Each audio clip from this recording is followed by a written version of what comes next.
Welcome to 4Kids Flashback.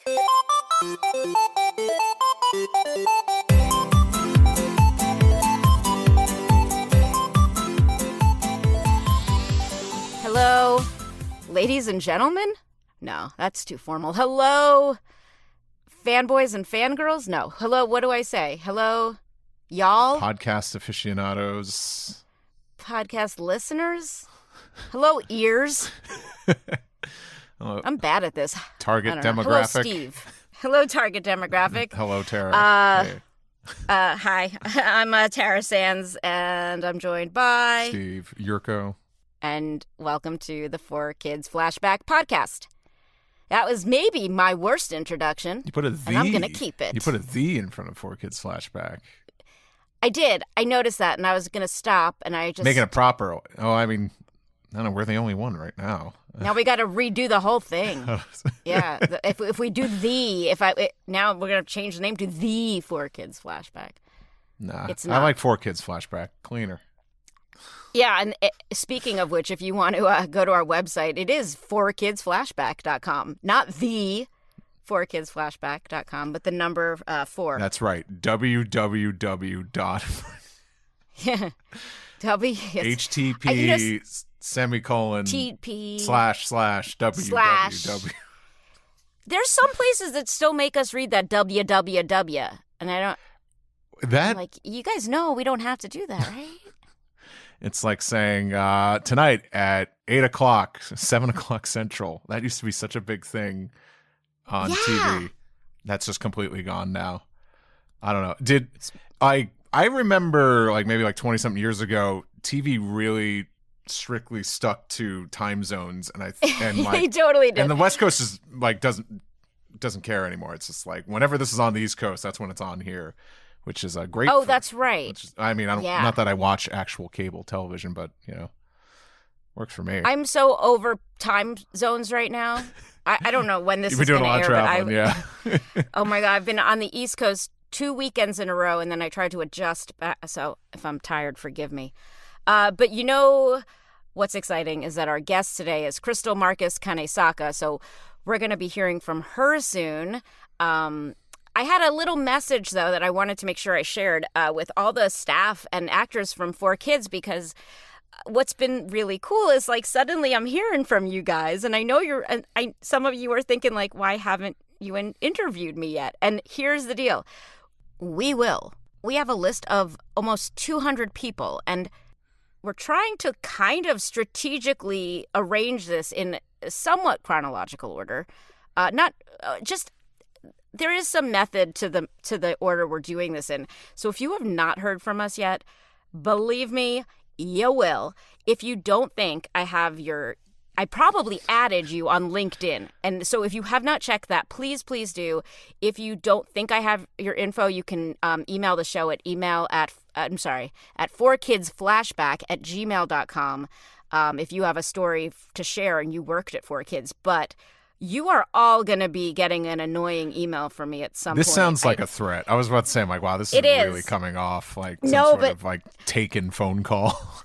No, but I did realize that I think some feelings were kind of hurt that I hadn't reached out yet, especially to people that I know and that's, listen, I hope that, people like the show enough that they are offended that I haven't just I guess that's the highest compliment.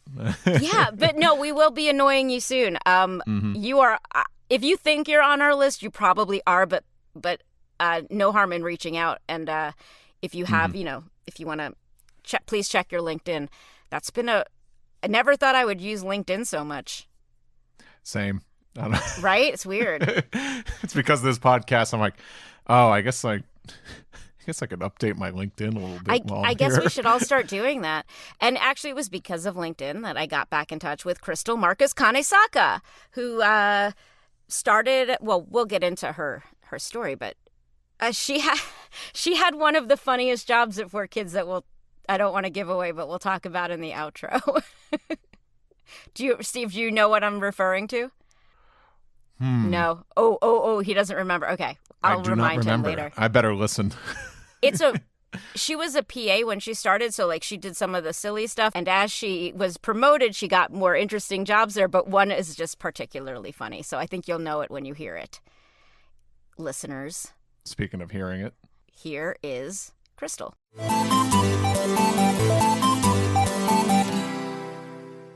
Today we are here with Crystal Marcus-Kanesaka. Did I say that correctly? Yeah, it's Kanesaka. You got it right.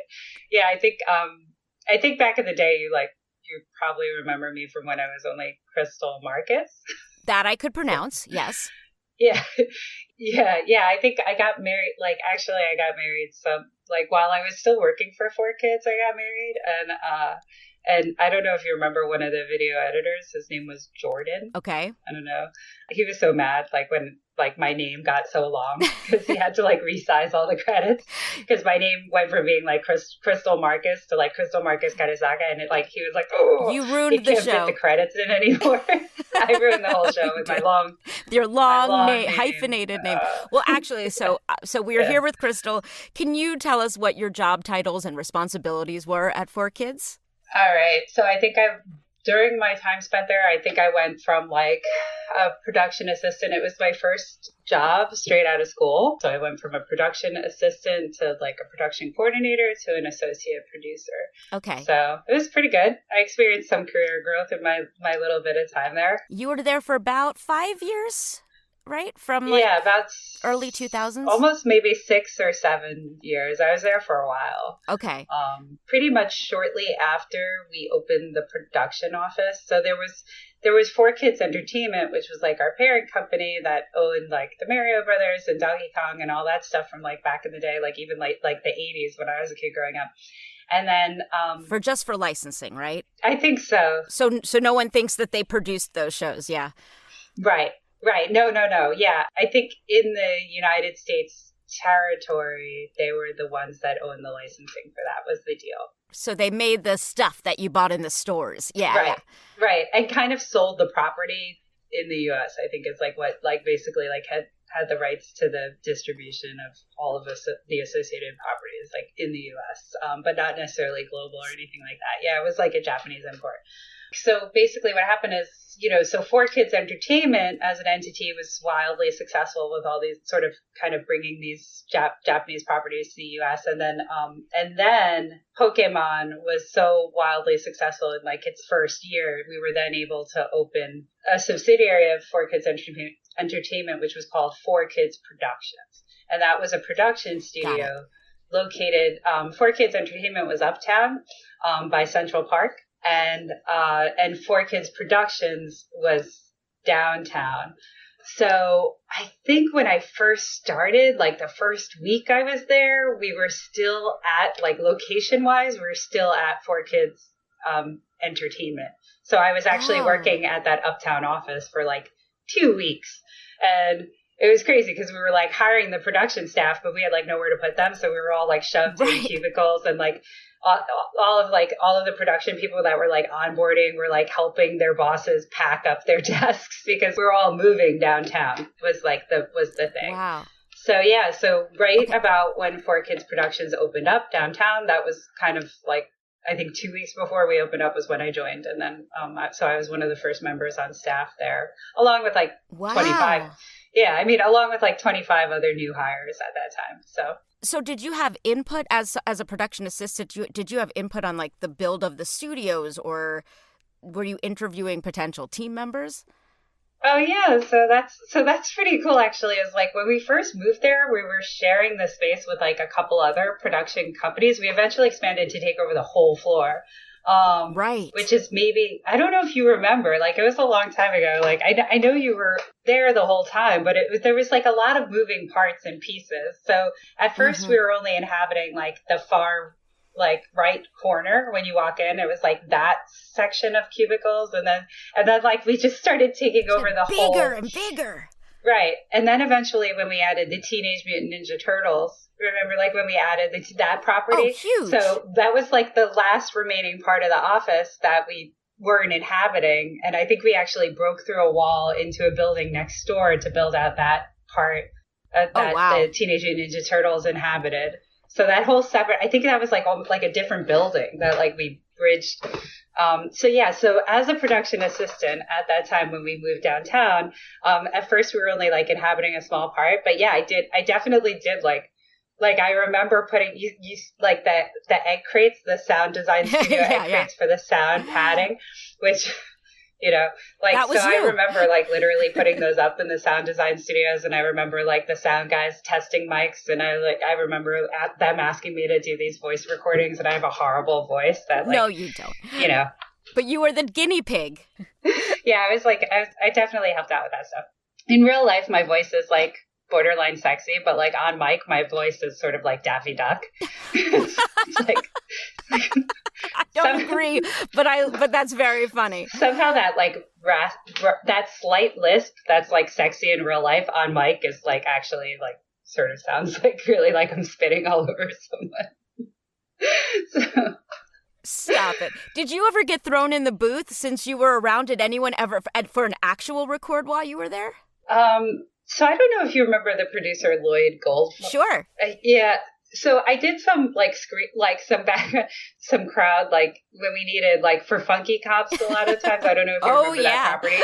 Like when we needed like big crowd scenes, I would be like a screaming person. But yeah, I don't have a good I definitely don't have a good voice for recording. Stop it. I'm super cognizant of that because I do a lot of the video and audio editing, and I can hear how like I think some people just really can control like they know how to make their voice not pop on a mic, you know, or like not like I can't. I'm just it doesn't come out clean. Right. So sometimes they would ask me to do something, and post-production does a lot of work. Let's just say that in general, no one is probably happy with their voice. We are grateful to post-production. Yeah, it wasn't my strong point. I would always say no. Put me. I belong behind the mixer, not in front of the mic. So. Oh, stop. Once the new studios opened, what was your job at that point? So yeah, production assistant at that point in time. Well, so like I'm semi-fluent in Japanese, like. Oh, wow. Yeah.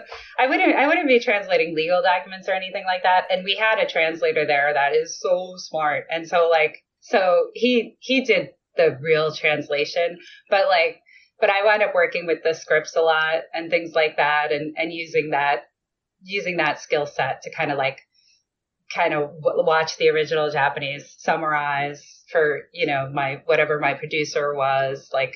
If they said, oh, this translation makes no sense, like, why is this supposed to be funny? It's just not funny. Because, like, sometimes, like, Paul would give us, like, a direct translation, and, like, within the context of Western culture, like, Westerners would just be like, that doesn't make me laugh. I just don't even understand that. Because it, like... Exactly. Before Pokemon, if you can think to a time period before, you know, before BTS was, like, pop culture. I mean, like when we were kids growing up, like, Asia... like, you know, it's like my kids are like so into like every teenage girl has a crush on like the Korean guys in BTS, right?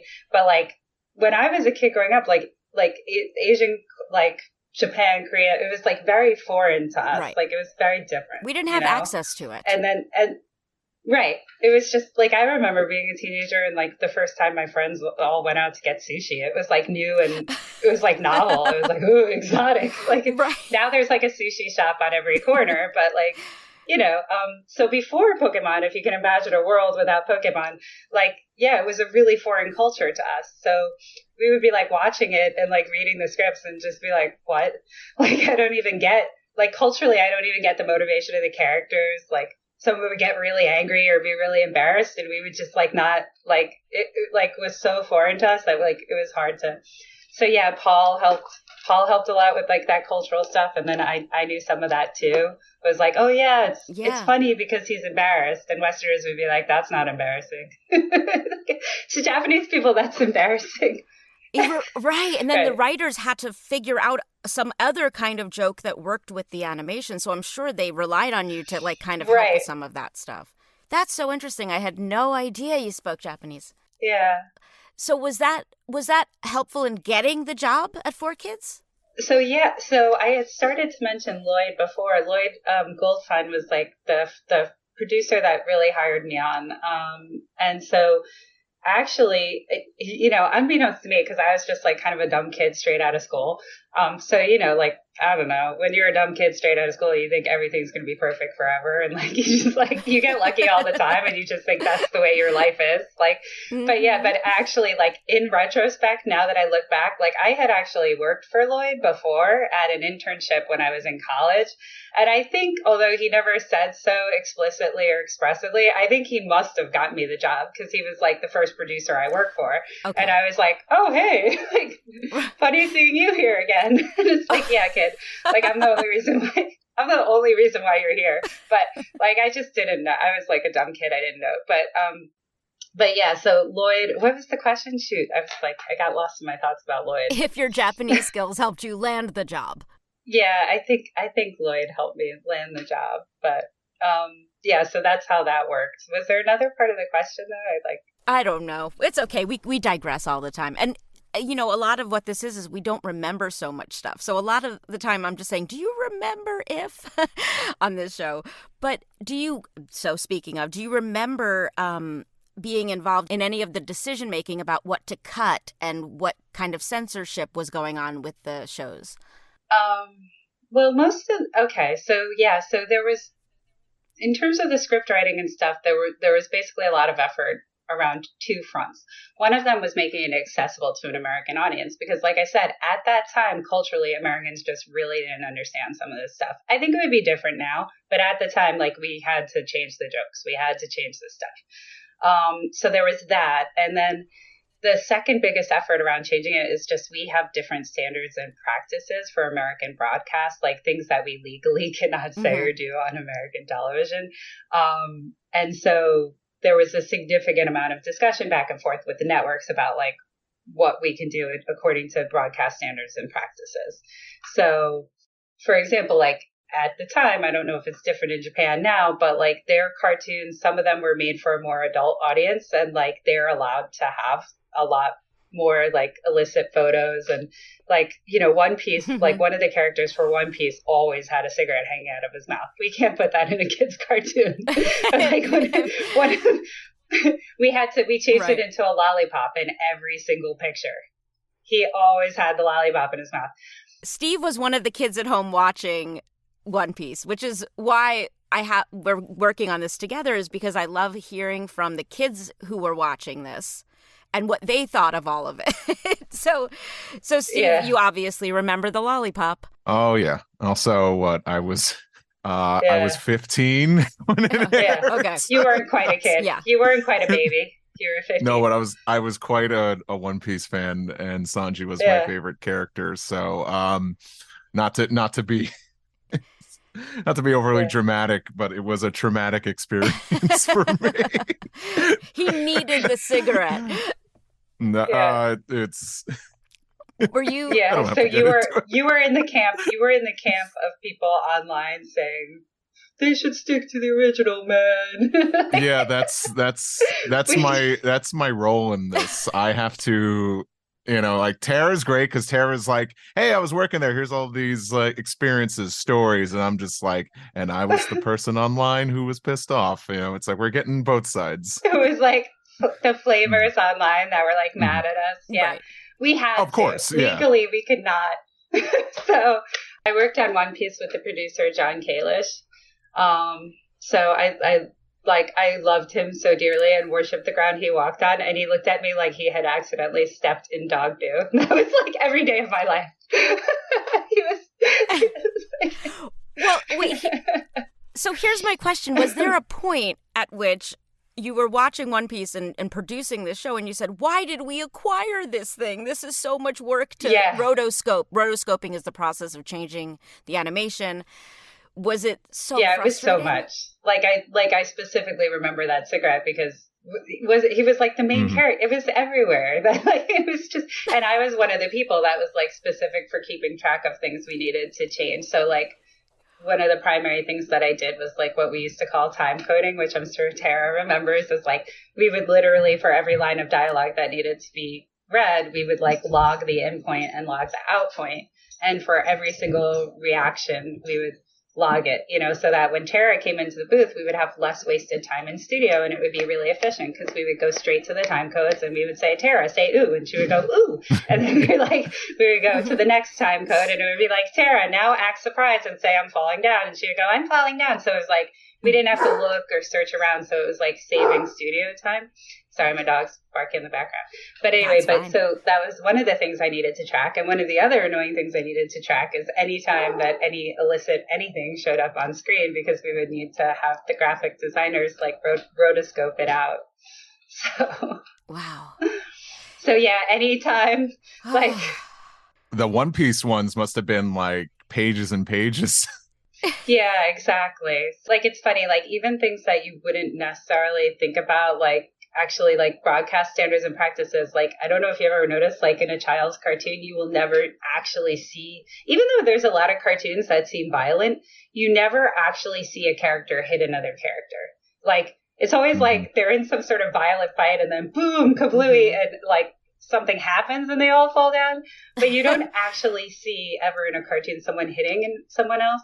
And so that was another thing that just like you wouldn't really think of. I think they're called the KidVid laws. Is that maybe I'm making up that name, but there's all these very specific rules around children's television that, you know, unfortunately we couldn't have a disclaimer and say, hey, 15-year-olds, you probably shouldn't watch this. You're going to be mad. There's no cigarettes. Did a cigarette ever slip through the cracks? Did you ever get any notes like, oh gosh, you guys missed a cigarette or a gun? So there would be like several rounds back and forth. Like we would, and this was before like people, like it was still really hard to like file share online. So that was the other part, was we would literally mail physical tapes back and forth to the network. And it's like, yeah, how crazy is that? Like VHS tapes? Yeah, like we would, right. We would literally, like we were doing the production digitally, and we had in like a network, like an internal network.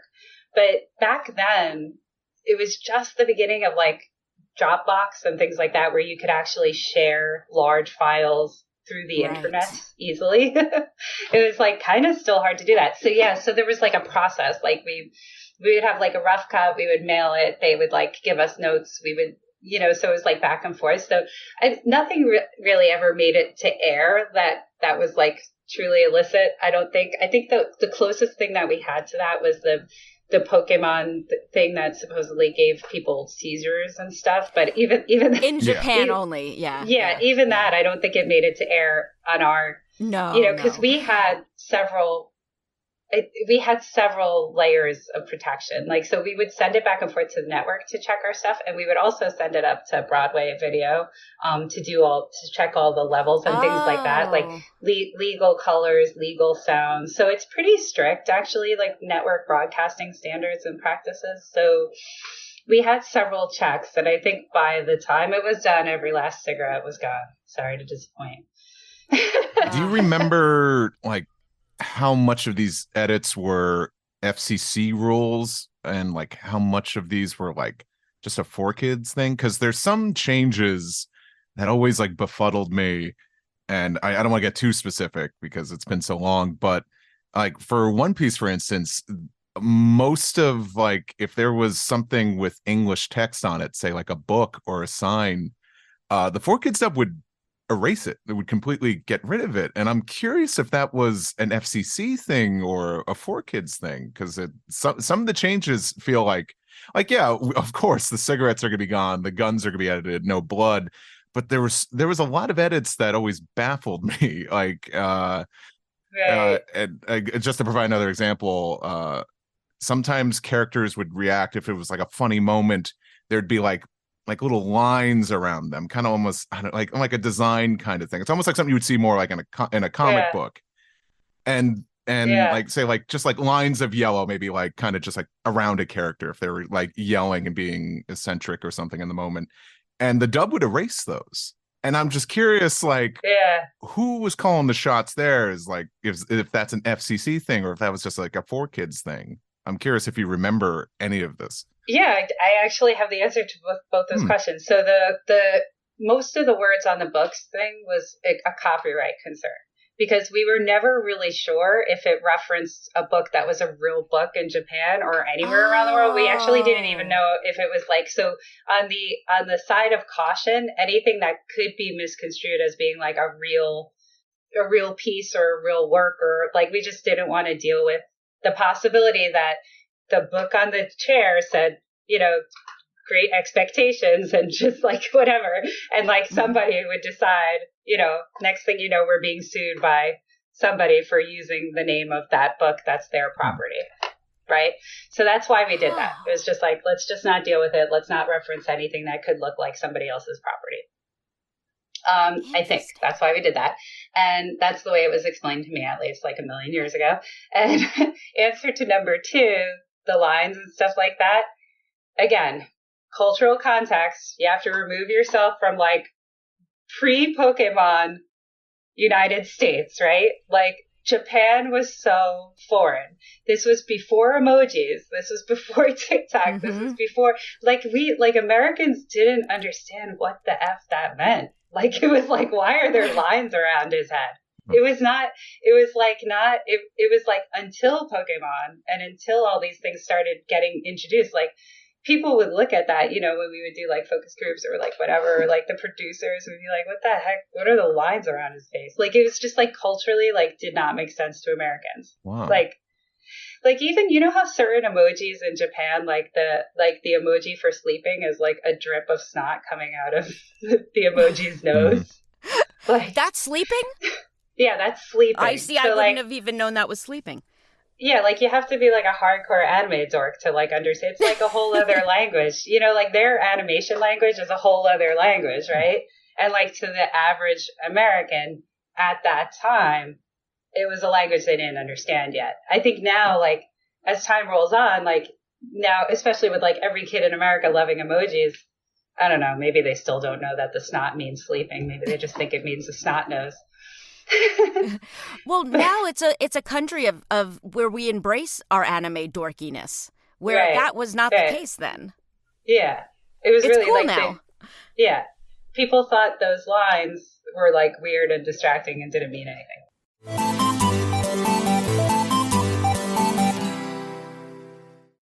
Were there like a lot of focus group testing for lots of the dubs? Like, was that a common thing? Yeah, I wasn't involved in them much because it was more marketing and that wasn't my side of the business. But when they would come, I would have to, because at that point I was still like an assistant level, so I would have to like help prepare materials and stuff like that and prepare the stuff for the focus groups. Or and a lot of times back then, user surveys and user research was way different back then. It was like you had to hold people in person. It was like kind of before Zoom, before, so they would like come. It would be like a big event. They would come and we would be like hosting them and we would like provide snacks and, stuff like that. Yeah, great. Providing snacks is a really great way to like elicit an honest opinion. It's like you give them snacks, they love everything you do. Right. We just like, it was kind of naive, Right. Yeah. It was like really naive efforts towards trying to get an unbiased survey result. Right. I mean, we know better now. Right.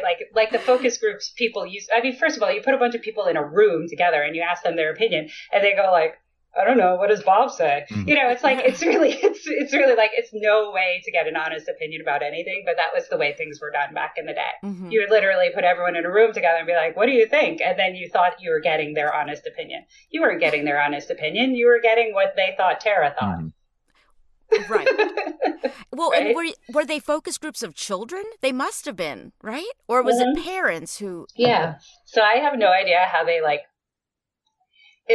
It kind of was like, I mean, I don't know how they got, maybe it was private schools. I would think that you would have trouble, like, there would just be some, like, legal restrictions. Oh, yeah. Or, like, to, like, have public school kids come. But I think it was kind of almost like a 4Kids field trip because they would get, like, a tour of the studio.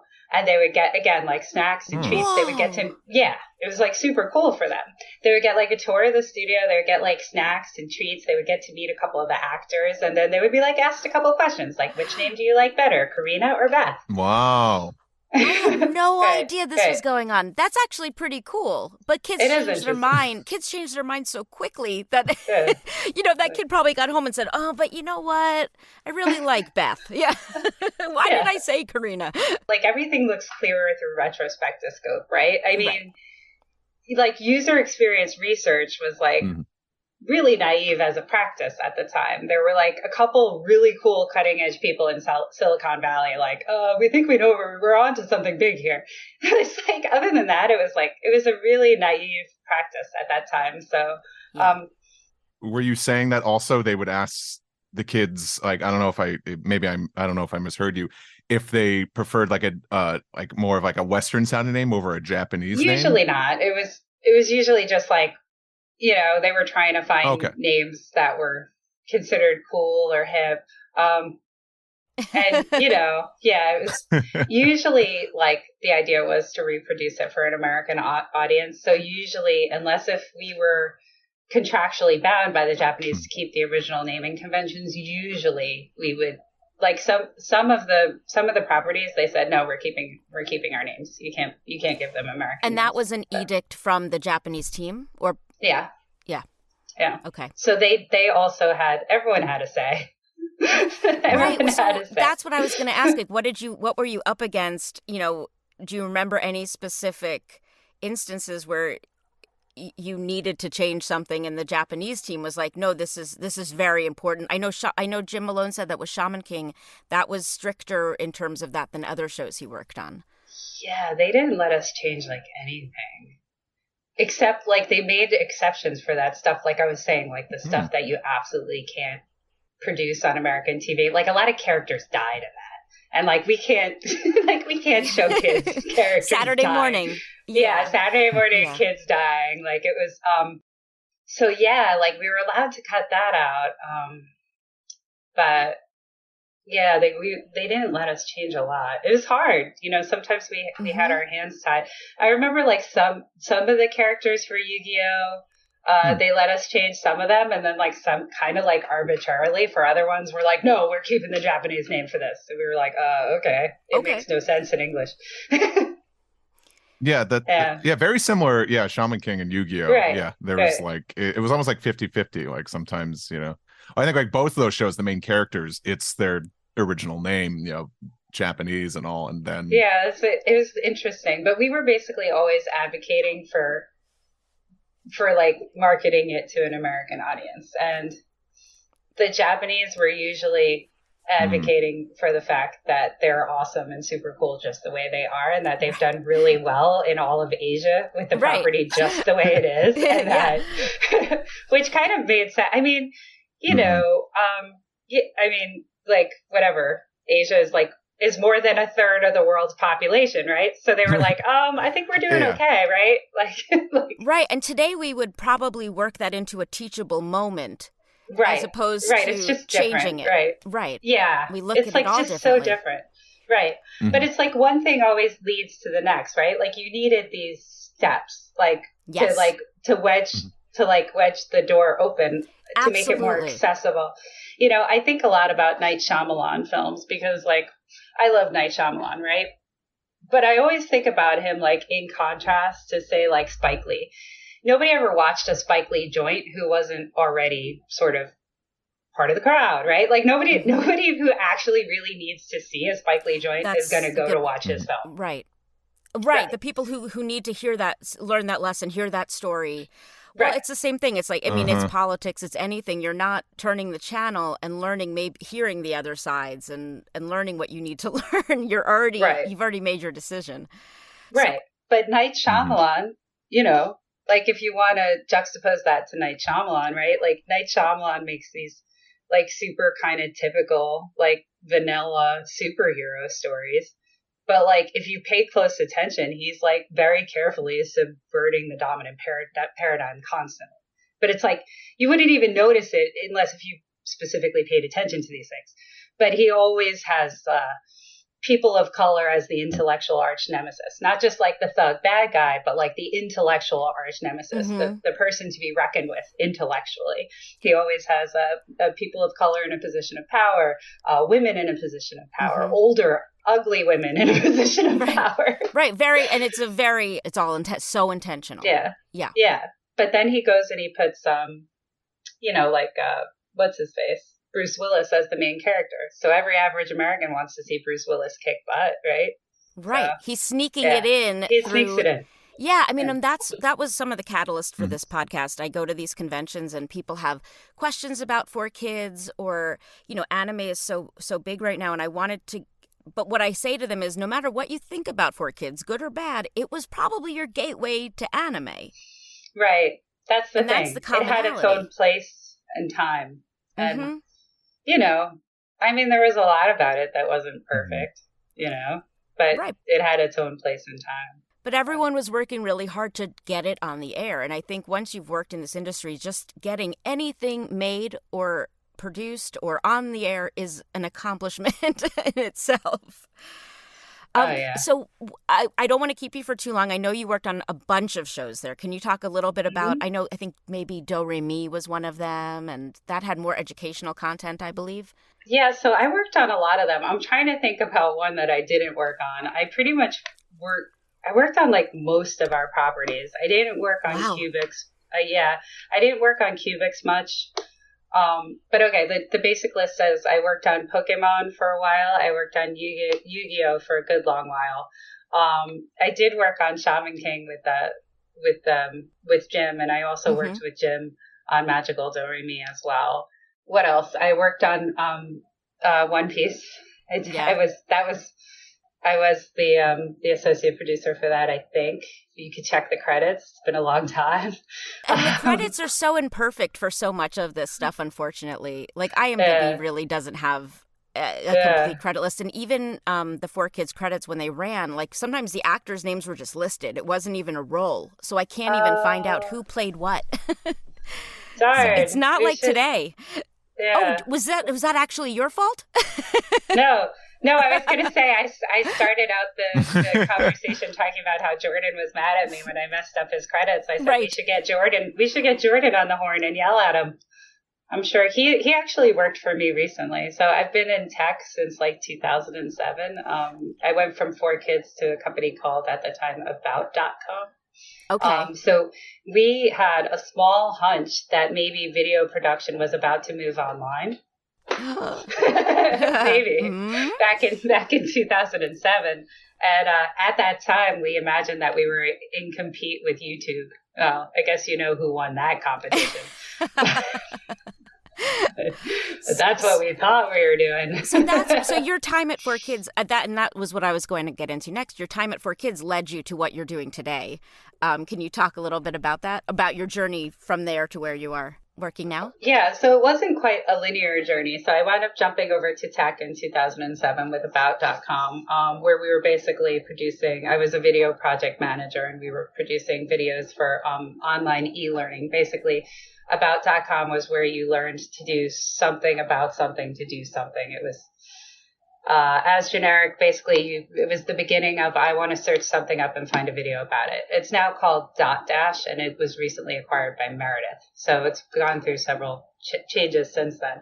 So that was kind of the beginning of merging my video career with sort of what would be considered learning experience design. So I took what I knew from, like, say, working on Magical Do Re Mi, which was educationally certified, and working on these About.com videos, which were basically informational videos. And I eventually kind of leaned more and more towards what would be considered learning experience design for the internet. So I'm still super, involved with production, because I do a lot of, training videos and stuff that have some production elements in there. I still film. Yeah. And that's why recently Jordan wound up working for me to cut some public facing, it's considered like product onboarding. Okay. So it was like a Silicon Valley startup, and they're trying to get people to use their awesome product, their online product. And so, you know how sometimes when you click on a website, the first thing you see is this really cool intro video, like, hey, welcome to Zuma.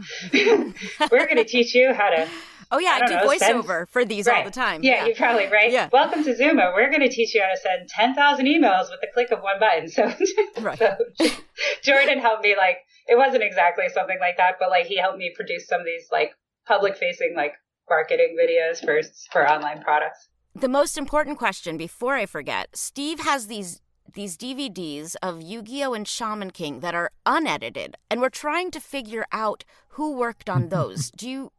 Steve, can you explain what they are actually?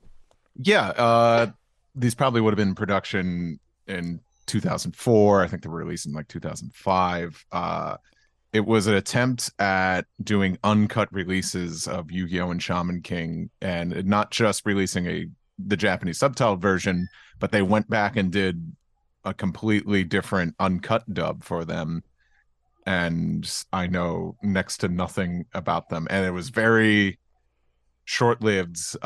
Shaman King had 2 releases, Yu-Gi-Oh! Had 3, and then they were just I don't know, like done. I don't even remember that as like a thing. Like I remember as we got more and more popular and then people got like more and more into this stuff, there was more and more just like buzz around like people wanting access to the original, you know? But I was there for 7 years. So it was like, it went from this thing that was like super foreign where like everyone was watching this thing and being like, what the hell is that? And like to like really like within the course of 7 years, like really just like the boom and everybody like all of a sudden like not only getting it, but being like really into it and like having that gigantic Pokemon store up in Times Square, which I don't even know if it's there anymore, but it like really, there was this huge like just cultural awareness, you know, and then it went like, even like, so it was like, what the hell is that to like, oh, it's actually pretty cool to like, wow, I'm really into this stuff to like, screw you, 4Kids. We don't want your bastardized version. Like it's like, we don't want your bastardized version of the truth. Give me straight line the Japanese culture. Like we want the real. So yeah, there was this like, wow, like, okay, like now, like maybe we need to change. But I don't remember it much. It was already kind of like towards the end of our efforts. It feels like an anomaly, you know, that I'm still searching. I have another question. This one, I feel like I might be like stepping back a little bit to previous conversations, but I'm curious if there was ever kind of like an idea of like what, you know, just timing and pacing should be on an American broadcast as opposed to the Japanese. Because I think, you know, with, you know, American television, there's more ad breaks, and I know some things have to be cut for time. Some of like just the theming or just tone is shifted, and not just, you know, because, oh, this is too mature, but it's more like, it's like, was it ever something like, oh, this is too slow paced, or it's like, this isn't what kids want to see. I'm curious if that was ever like a topic of discussion, you know, the fact that you know, timed this. I'm curious if this was ever something that came up. Yeah, I think so. I think we really tried to like just produce it for an American audience and make it better for an American audience. And there's definitely like a different sensibility there, like in Japanese culture of like the pacing and the timing of conversations, and like, you know, that definitely translates also to like their cartoons they make. Like, right, Americans talk over each other a lot. We have very fast paced conversations. You know, it's just a different culture, right? So, you know, I think that definitely like makes its way into the way they produce cartoons and films and stuff. And for maybe before Americans were so used to Japanese media, I think there was like, why am I staring at a blank screen? Like, right? Like it was like we weren't used to that pacing, maybe. Like we were used to a different pace. So yeah, I think there was definitely a concerted effort around making it definitely like, I remember like for every season, we would usually like take a couple special climax episodes or like whatever and really go all out and do like a music video or like, you know, just try and make it a little more fun. Like that was definitely all us, trying to like make it more what the Americans would want or be used to. Right. So was that a collaboration with then the marketing department and then the promo department, and those were projects you would all work together on? Well, promos were kind of like a separate department that always just did recuts and recaps and repackaging and make them into newer, hotter looking like videos for promotional purposes. So promos was like, that was like a separate department that did very different production, like very different from the original content, right? Because they were literally just making ads to go online to like promote our show, or not to go online, to go see. And now TV, I'm so used to online. I'm so used to online production. I don't even say on television anymore. It's like so weird. Yeah, it's really weird. It's a different world now. But then there was marketing was kind of like really close knit with the promos department to make that material, and then there were like partnerships with like teen stars and like young rising rap artists that like sung whatever was popular at the time, and things like that. But what I was talking about, like every once in a while, like just in the actual body of the episode, we would do like something special, like say per every season we would have 1 or 2 episodes where there would be like something special, like a music video or whatever. And a lot of times it would coincide with something special the Japanese had done, but it would just be something special that was like really, really different and not accessible to us. So we would substitute it with something that would be special to us, like what would be special to an American kid. It's just not always the same sensibility, No, that definitely answers a question I had about something else in One Piece that I don't have to get into, but I'm like, oh, okay. I'm learning so much. It's kind of time and place. Crystal, this has been so informative. Yeah, this is really, thank you so much for your time. Thank you. It was such a special time, really, honestly. Like, one of the women I worked with, Fran Separito, she was in human resources, and she said to me, like, when the company was going under and everybody was being laid off, and me and one of the other sound designers were like, peace, we got a new job, we're out of here. She said to me, she was like, there's something, and she was an older woman, and she was like, there's something really special about your first job out of school. And she's like, I don't know, I've had a lot of jobs since then, but it's like nothing ever compares. And it's so true. Like, it's just, it was a really special time and place for me. Yeah, and specifically being in New York, I think even added to that, because there was a more of a community feeling than you get when you're working in other cities because of transportation in New York solely. But and something I wanted to say to you too before we end this is that, I do these conventions, and because we're the actors, we are the ones meeting the fans, and they thank us, and they come crying to us, thanking us for being part of their childhood, when in actuality, it was you guys behind the scenes doing so much of the work. So I hope you do get the opportunity to meet them and go to these events and get thanked for the time and energy you put into these shows. Oh my gosh. Thank you. Yeah, maybe one day we'll take a road trip. Well, thank you, Crystal. I'll let you go. Thank you.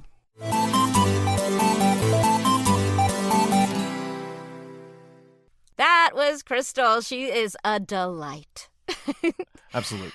Yeah, it was one of these we always say behind the scenes, but like I tend to think that the people like the non-actors are some of the more behind the scenes stuff, because they really see how or they really take a part in how the sausage is made. Yeah. The sausage of so what I was referring to in the intro as the funniest job she had there was spotting the time codes for every time there was a cigarette in One Piece that needed to be changed into a lollipop. Because that is just tedious and funny. A certain and a job that you could not handle, Steve. No, because it well, maybe you could. Maybe, but it'd be harming a loved one. Well, you would be watching the original, so it wouldn't have been, I'd like to imagine you doing that job now. So that was cool to hear. Yeah, just be like, I can't do it. No, the cigarette is part of his character. No, that's all right. He said no. No means no. But I guess also not just looking for the cigarette, but then following the trail of smoke, because maybe that trail of smoke drifted into another scene. For sure. I mean, there is it's so funny. There's a character in One Piece who has always tends to always have 2 cigars in his mouth, even when talking. So thankfully he had smoke powers, so they're able to just get rid of the cigars. It's like, he always has smoke coming out of his mouth, So that was their workaround. I worked on a show called Beyblade where the character always had a lollipop in his mouth, and now I'm wondering if that was actually a cigarette at one point. I couldn't tell you. It was like it's. I don't think it was, because that's really much more of a even for Japan. show, I'm like, there's no way they have kids smoking cigarettes in a show that is definitely for kids in Japan. Yeah, they tend to. But now they're every very time I see a lollipop, never know if someone has a sweet tooth or they're just hiding a nicotine addiction. You never know. Yeah. Yeah. Well, thank you so much to Crystal. Yeah. And thank you guys for listening. Thank you guys who are Patreon supporters. We really appreciate it. If you want to be a Patreon supporter, how can they make that happen? Well, you go to patreon.com/4Kids Flashback with the number 4. Don't forget that. That's so easy. It's don't even have to put in the www. And yeah, if you kick us back some money, like I think we still have just one tier. And that's all it is. But with that, you get the episodes ad free and a week early. So you can taunt your friends and be like, I know things that you don't know. So if you got like, don't be a douche. Don't be a douche. That's a douchey thing to do. But if you want to develop like a healthy fix, something you want to get addicted to, like getting more podcasts early. Yeah. Better than nicotine and lollipops. For sure. This is a much healthier thing to get addicted to. Mm-hmm. If you want, Steve designed the really cool logo. If you want to get that on things like a mug or a pillow or a t-shirt or I don't know, live your life. Yeah. You can go to our website and follow the links for shopping, and you can look cool. At least in our eyes. In our eyes. So, thank you guys for listening, and we'll catch you next time. 4Kids Flashback is a production of Maji Media, hosted by Tara Sands and Steve Yurko. Producers are Zach Logan, Tara Sands, and Steve Yurko. For more information, go to 4kidsflashback.com. That is the number 4.